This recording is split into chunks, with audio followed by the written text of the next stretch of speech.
I'm Matt with etrailer. If you have a larger size motorhome or you have a van that you plan on doing maybe some light off-roading, overlanding, and you want a way to quickly inflate your tires and you want something with a higher PSI, then the Bulldog Winch twin head air compressor is going to be a great option for you. So let's check it out. What I like about this compressor is on top of also being fast and having a larger PSI, it's going to be very compact. As you can see, this isn't going to take up very much space in whatever you use in the haul it, whether that be the motorhome or any type of larger type van.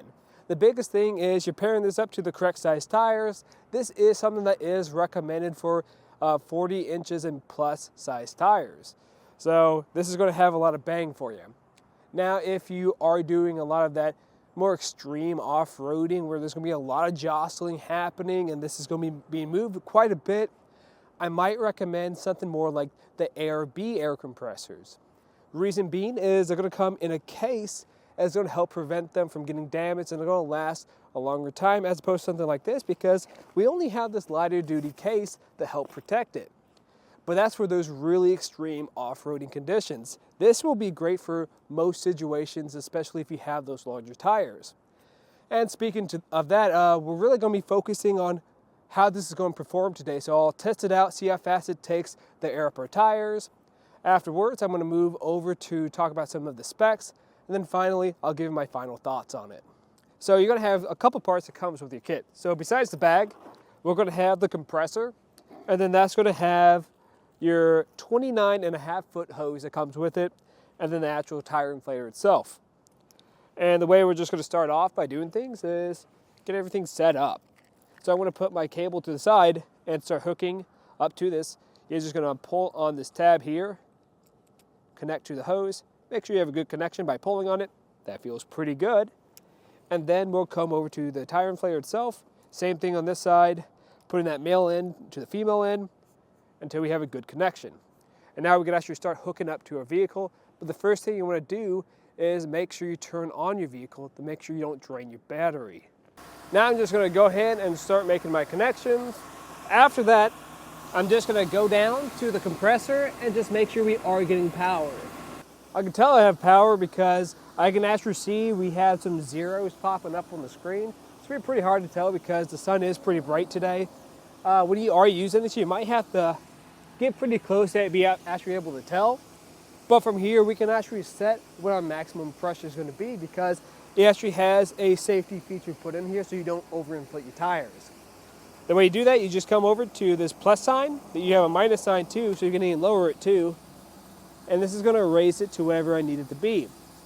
Today, our tire pressure needs to be at about 110, so I'm going to just bring it up that high until we're set.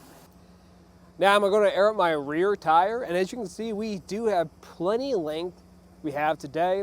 So this is a smaller Class A size motorhome, and this is still giving me plenty of length. Now if you have an extremely large one, you might have to upgrade to a longer hose, especially if you're going to the other side where you might not have as much reach. But from here, we can actually start airing up our tire. And to do that, I'm actually going to set a timer to make sure I can see how fast this is going to air up too. Now something we noticed when we were first hooking up, when I try to hook up to the inside tire, we don't have much threading to go off of. So I'm trying to put it on there, it doesn't really want to grab, so what you're going to have to do most likely, if you're in a similar circumstance, is just constantly apply pressure to this so it stays on. Now if you're on the outside tire or just a regular vehicle, most likely you will have enough space or enough threading to put this in place. But I'm also just going to use this gauge here, a secondary one, just to make sure we are getting correct readings. And so far,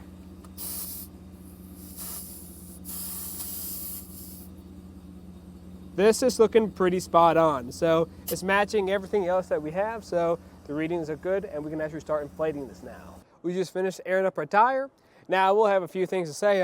When we tried airing up the tire inside, since we don't have too much of a stem, it actually wasn't working properly. We were able to get the work with the tire on the outside since there is a lot longer of a stem here. You just need to make sure it's seated on there properly, because if it's just a little bit off, what will happen most likely is it's going to run for maybe about 10 seconds and shut off on you. So just make sure you have a good seat, because then it'll start running again. It'll stop for a little bit, they kind of level out, and then start going again until this is all the way filled up.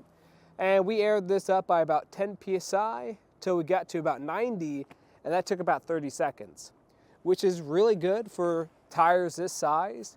Now, I did test the ARB out recently, and it took about the same amount of time roughly on a smaller tire size, one about 40 psi. But this is really impressive that we're still getting those same speeds even on these larger sizes. And part of the reason why we're able to get those faster speeds at airing up your tires is because of the CFM. This is going to have a CFM of 10.6. So when we compare that to other portable types of compressors, this is going to outperform most of them with those pretty high speeds. A lot of speeds I typically see at more of a higher end for a portable compressor is going to be around 6. So this is almost going to double that. And it really shows when we're airing up those larger tires and still getting great speeds. And speaking of those larger tires, we're going to be able to work with about 150 psi. That's pretty good. A lot of air compressors out there, you'll see typically around 100. You'll see some that get to 150. And typically on those 150 psi's, that's going to be great for anything like your larger motorhomes, like your Class A's. On top of that too, if we're looking at how long you can run this for, you'll be able to run this for about 40 minutes. So that's going to be your max duty cycle. After when you reach that limit, you just kind of give it a 40-minute break to let it kind of rest a little bit, and then you can start using it again. But most cases, if you're just using it for your one vehicle, you're probably not going to hit that because it's going to air up your tires quickly. Now, if there's a group of you or you're using this for multiple vehicles, multiple tires, you might hit that limit if there's a lot of you, especially if you are going off-roading with a lot of friends. There's going to be a few other things that stand out to me, and one of them is going to be the overload protector on here. And what that's really designed to do is to make sure you don't overinflate your tires. Typically, when you're using an air compressor, you're here continuously run the entire time. This, instead, is going to stop once it hits that certain point. So when you set a limit of 90 on here, it's going to start pushing air through once it reads out 90. Then it'll stop and kind of level out until you're ready to air it up some more, and that's what it will continue to do. And that's just another feature that's going to help protect this and your tires. What I also like is going to be the construction and how it's built. So what I like about this is we have this handle on it, and it makes it easier to transport to wherever you need it to sit. On top of that, this is a little bit heavier, a little bit more bulky, so having that handle is just going to make that process easier, but this construction makes it more sturdy and robust. So it's going to be able to take quite a beating, especially if you're doing, like I said, that light off-roading. And we're also going to have this foot pad here. So what that's doing is when this is running, of course, it's going to start shaking because those motors are running, and it's going to help it keep in place so it doesn't ride away on you. In my opinion, I think this is a pretty solid choice for an air compressor, especially with how fast it is. It's not going to take up any time to air up your tires, even if there's those extra large ones. Now, if you're in something where you have an extra long motorhome and maybe this isn't enough hose to reach your rear tires, then I'd recommend going with something more like Viair. What's great about Viair's compressors is they're going to have those extra long hoses to reach those great distances. But what you can also do with this too is just add on a hose to it later on, so you could get those distances. But really it's just going to depend on if you want to take that extra step or not. But what I like about this is this also hits a great price tag, and it's going to be very versatile to get you through a lot of different situations.